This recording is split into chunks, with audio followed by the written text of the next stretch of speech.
Charles, let's, sticking in the UK, move on to the question of drought. Yes, I mean, all these things are, of course, related, but we're now in a situation where we have more warm weather, more hosepipe bans, more finger pointing, and more climate alarmism.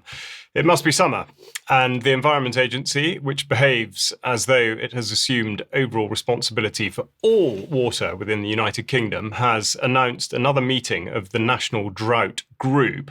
Their plan, it would appear, is to ask everyone to use less water, but their ability to either influence or monitor this is seriously compromised.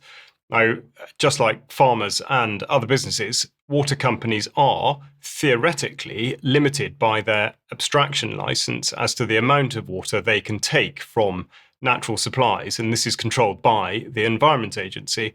As we know, all water companies have an appalling and well-recognised track record of wasting water through leakage, something which is never properly addressed and results, as now, in farmers and members of the public being blamed for the imagined or predicted shortages. Now, the National Framework for Water Resources, published recently, makes many references to the forthcoming deficit and to all the various and competing demands on the water supply. What they most certainly do not do is make any suggestion that there should be a hierarchy of priorities when it comes to what they describe as an increasingly scarce resource. There are many references to the burgeoning thirst of data centres and artificial intelligence hubs, but a consistent failure to attach any figures to this requirement.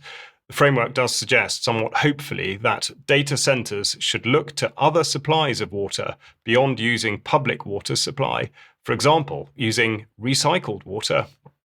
I submitted a Freedom of Information request to the Department for Energy Security and Net Zero in order to establish the current and projected consumption of both water and electricity where AI and data centres were concerned.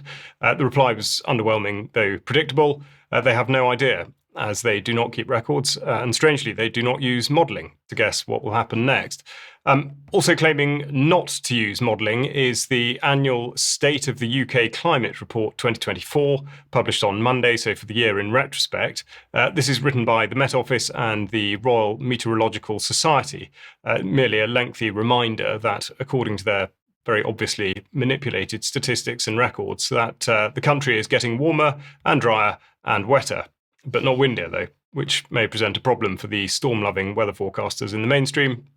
The other key assertion is that the sea level is rising, and of course, all of this is written with two things in mind. Firstly, it's your fault, and secondly, it is all dangerous.